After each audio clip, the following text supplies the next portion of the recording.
বিশেষভাবে অনুরোধ করছি। ধন্যবাদ টুকু। বিসমিল্লাহির রহমান রহিম।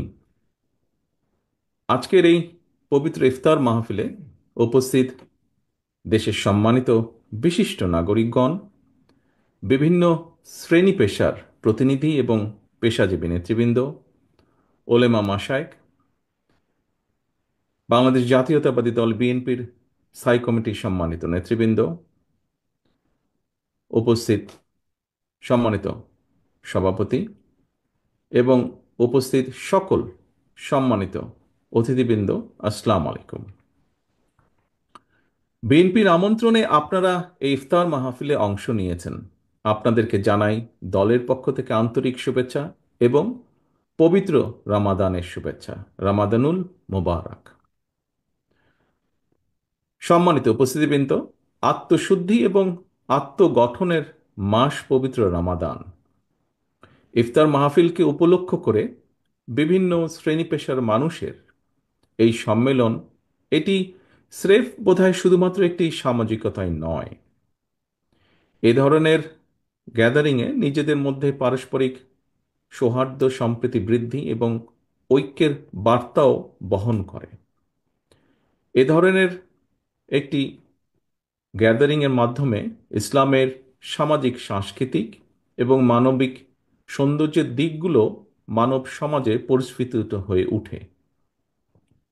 আমার মনে হয় আমরা বোধহয় সকলেই বিশ্বাস করি ধর্মীয় নির্দেশনা এবং মূল্যবোধ মানুষকে কল্যাণের দিকেই ধাবিত করে। ইসলামে বান্দার হক কিংবা মানুষের অধিকার রক্ষার ব্যাপারে কঠোর নির্দেশ দেওয়া আছে। সেজন্যই একজন মুসলমান হিসাবেও বান্দার হক কিংবা মানুষের অধিকার রক্ষার নির্দেশনা মেনে চলাই আমাদের প্রধান কর্তব্য, অন্যতম প্রধান কর্তব্য। আমি বিশ্বাস করি এটি। আমার বিশ্বাস আপনারা অনেকেই এটি বিশ্বাস করেন।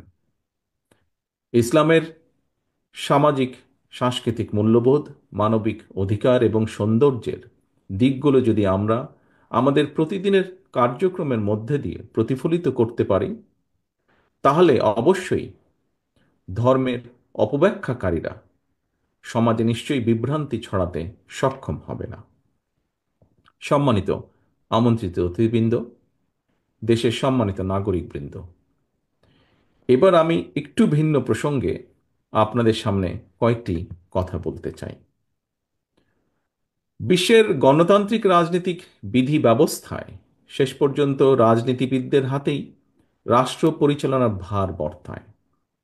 তবে রাজনীতিবিদদের সফলভাবে রাষ্ট্র পরিচালনার ক্ষেত্রে দেশের বিশিষ্ট নাগরিকগণ তথা সুশীল সমাজ এবং পেশাজীবীদের ভূমিকা ও অবদান অনস্বীকার্য। রাষ্ট্র এবং রাজনীতির ভালো মন্দের অনেক কিছুই নির্ভর করে রাজনীতিবিদদের দেশপ্রেম এবং রাষ্ট্র পরিচালনার নীতির উপর।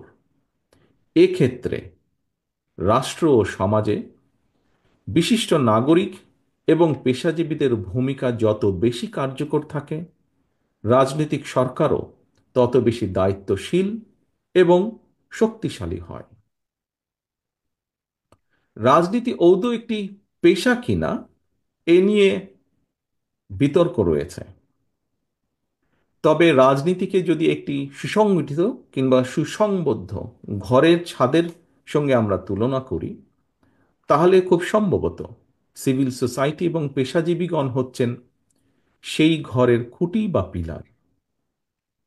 সুতরাং সম্মানিত অতিথিবৃন্দ, একটি রাষ্ট্রে রাজনীতিবিদ, সিভিল সোসাইটি এবং পেশাজীবীগণ একে অপরের পরিপূরক।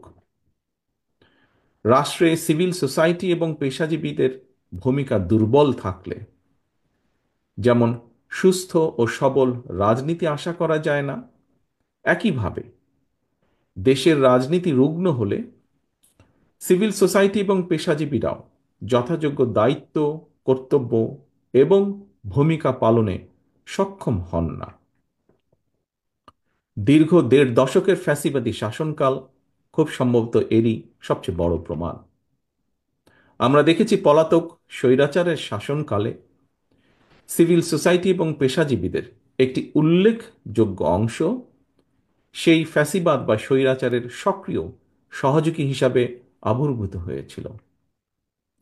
দেশে সে সময় গুম, খুন, অপহরণ, নারী ধর্ষণ, নির্যাতন, দুর্নীতি, টাকা পাচার, এমনকি আয়নাঘরের মতন বর্বর বন্দিশালার বিরুদ্ধেও তাদেরই একটি বিরাট অংশ প্রতিবাদ করার সাহস পায়নি কিংবা করেনি।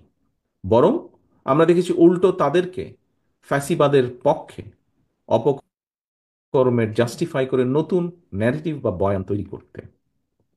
সম্মানিত উপস্থিতিবৃন্দ, বীর জনতার রক্তক্ষয়ী অভ্যুত্থানে 5ই আগস্ট মাফিয়ার পতনের পর দীর্ঘ 1.5 দশকের অন্ধকার অতীত থেকে বেরিয়ে এসে পুনরায় গণতান্ত্রিক মানবিক বাংলাদেশ গড়ার এক অপার সম্ভাবনার দ্বার উন্মোচিত হয়েছে আমাদের সামনে।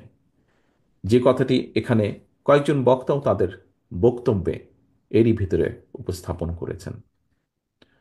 সম্মানিত উপস্থিতিবৃন্দ, সম্মানিত অতিথিবৃন্দ, এমন পরিস্থিতিতে মানুষের অধিকার প্রতিষ্ঠায় রাজনীতিবিদ এবং রাজনৈতিক কর্মীদের পাশাপাশি দেশের বিশিষ্ট নাগরিক সমাজ এবং পেশাজীবীদেরকেও দেশ এবং জনগণের স্বার্থ রক্ষায়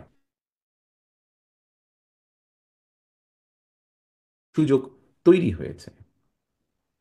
রাষ্ট্র এবং রাজনীতির স্বার্থেই পেশাজীবীদেরকে সর্বোচ্চ পেশাদারি দক্ষতা এবং উৎকর্ষতা অর্জনে আরও বেশি মনোযোগী হওয়ার প্রয়োজন অত্যন্ত জরুরি।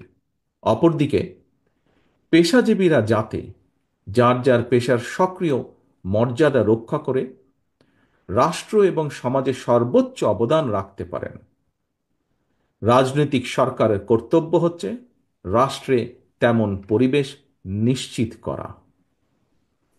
সম্মানিত অতিথিবৃন্দ, দেশে প্রবাসে বাংলাদেশের অসংখ্য জ্ঞানী গুণী শিক্ষক, শিল্পী, সাহিত্যিক, সাংবাদিক, গবেষক, চিকিৎসক, প্রকৌশলী, বিশেষজ্ঞ, ওলেমা মাশায়েখ, মানবাধিকার কর্মী সহ বিভিন্ন শ্রেণী পেশার বিজ্ঞ অভিজ্ঞ ব্যক্তিত্ব রয়েছেন। এদের মধ্যে অনেকেই দেশ এবং জনগণের উন্নয়নে নিজেদের মেধা অভিজ্ঞতা কাজে লাগাতে চান। বিএনপিও মনে করে পেশাগত কার্যক্রম অব্যাহত রাখার পাশাপাশি বিভিন্ন শ্রেণী পেশার বিজ্ঞ অভিজ্ঞ প্রতিনিধিদের মেধা এবং অভিজ্ঞতা রাষ্ট্র উন্নয়ন পরিকল্পনায় কাজে লাগানোর সুযোগ অবশ্যই রয়েছে। তবে যা আমরা আগেও বলেছি বিভিন্ন সময়, বর্তমান রাজনৈতিক সাংগঠনিক কাঠামোতে পেশাজীবীদের অনেকের পক্ষেই নির্বাচিত জনপ্রতিনিধি হিসাবে অবদান রাখার সুযোগ হয়তো সীমিত, এবং সেজন্যই রাষ্ট্র, সরকার ও রাজনীতির গুণগত পরিবর্তনের লক্ষ্যে বিশিষ্ট জন এবং পেশাজীবীদের মেধা ও অভিজ্ঞতাকে কাজে লাগানোর জন্য বিএনপি সংবিধানে দ্বিকক্ষ বিশিষ্ট আইনসভা অন্তর্ভুক্ত করার প্রস্তাব করেছে। সম্মানিত অতিথিবৃন্দ, ঘটনাবহুল রাজনৈতিক জীবন এবং সরকার পরিচালনার দীর্ঘ অভিজ্ঞতার আলোকেই mother of democracy Begum Khaleda Zia 2016 সালে ভিশন 2030 প্রস্তাবনায় সংবিধানে দ্বিকক্ষ বিশিষ্ট আইনসভা অন্তর্ভুক্তকরণ কথা উল্লেখ করেছেন। 2022 সালে বিএনপি সহ গণতন্ত্রের পক্ষের সকল দলগুলো মিলে একত্রিত হয়ে 31 দফা সংস্কার কর্মসূচিতেও দ্বিকক্ষ বিশিষ্ট আইনসভা বাস্তবায়নের প্রতিশ্রুতি উল্লেখ করেছে। আবারও এই যে দ্বিকক্ষ বিশিষ্ট আইনসভার প্রস্তাবনা, এটিও কিন্তু রাষ্ট্র, সরকার ও রাজনীতিতে গুণগত সংস্কারেরই একটি বড় অংশ। সম্মানিত অতিথিবৃন্দ, সুতরাং বর্তমানে সংস্কার এবং নির্বাচনকে দৃশ্যত যেভাবে মুখোমুখি করে ফেলা হয়েছে, এটি নিঃসন্দেহে রাজনৈতিক উদ্দেশ্যমূলক। সম্মানিত অতিথিবৃন্দ, যারা সংস্কার শেষ করার পর জাতীয় নির্বাচন অনুষ্ঠানের কথা বলছেন, তাদেরকে উদ্দেশ্য করে বলতে চাই, যেটি শেষ হয়ে যায় সেটি সংস্কার নয়, কারণ সংস্কার কখনো শেষ হয় না। সংস্কার একটি ধারাবাহিক প্রক্রিয়া। দেশের বর্তমান সংবিধান, যেটিকে ইচ্ছে মতন কাটাছেঁড়া করে পলাতক পলাতক স্বৈরাচার প্রায় তাদের দলীয় সংবিধানে পরিণত করে ফেলেছিল, সেই সংবিধানের 65 অনুচ্ছেদের 2 দফায় লেখা রয়েছে, জনগণের প্রত্যক্ষ ভোটে নির্বাচিত জনপ্রতিনিধিদের নিয়ে জাতীয় সংসদ গঠিত হবে। সংবিধানে সুস্পষ্টভাবে উল্লেখ থাকার পরও পলাতক ফ্যাসিবাদী সরকারের আমলে সারা বাংলাদেশের মানুষ দেখেছে, বারবার সারা বিশ্ব দেখেছে, বারবার জনগণের ভোট ছাড়াই গঠন করা হয়েছিল জাতীয় সংসদ। পলাতক স্বৈরাচার সংবিধান মানেনি। এ কারণেই বাংলাদেশ জাতীয়তাবাদী দল বিএনপি মনে করে, গণতান্ত্রিক রাজনীতিতে কেতাবি কিংবা পুঁথিগত সংস্কারের চেয়ে বেশি গুরুত্বপূর্ণ হচ্ছে গণতান্ত্রিক রাজনৈতিক অধিকার এবং আচরণের ব্যবহারিক প্রয়োগ। জনগণের গণতান্ত্রিক চর্চার মধ্য দিয়েই কেবল সংস্কার প্রক্রিয়া টেকসই এবং সফল এবং কার্যকর হয়ে উঠতে পারে।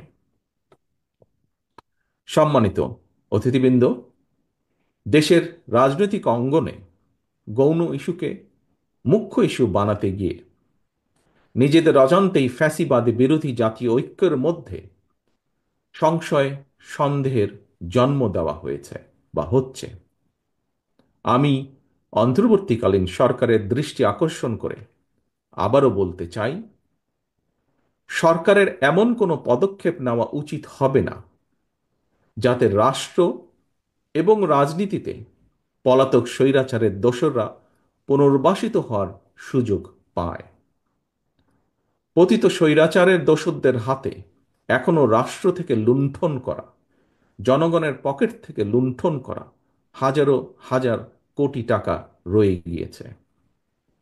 এমন পরিস্থিতিতে জাতীয় নির্বাচনের আগে স্থানীয় নির্বাচন হওয়ার অর্থ সারা দেশে ঘাপটি মেরে থাকা পলাতক স্বৈরাচারের দোসরদেরকে রাজনীতিতে পুনর্বাসনের সুযোগ সৃষ্টি করে দেওয়া। সম্মানিত অতিথিবৃন্দ, দীর্ঘ 1.5 দশকের মাফিয়া শাসনকালে তরুণ প্রজন্মের প্রায় 3.5 কোটি ভোটার সহ কেউ ভোট দিতে পারেননি। সুতরাং এইসব ভোটারদের রাজনৈতিক ক্ষমতায়ন নিশ্চিত করার জন্য সবার আগে প্রয়োজন জাতীয় নির্বাচন অনুষ্ঠান। নাগরিকগণ রাজনৈতিকভাবে ক্ষমতাশালী না হলে কোনো সংস্কারই কিন্তু টেকসই হবে না। সম্মানিত অতিথিবৃন্দ, ইফতারের সময় প্রায় হয়ে এসেছে। আমি আমার বক্তব্যের মালার বাড়াতে চাই না, বেশি কথা বলতে চাই না। আমি আর গণতন্ত্র ও মানবাধিকার ভোটের অধিকার প্রতিষ্ঠার দীর্ঘ আন্দোলন সংগ্রামে সকল শহীদ এবং আহতদের এই পবিত্র ইফতার মাহফিলে আল্লাহর রহমত কামনা করছে।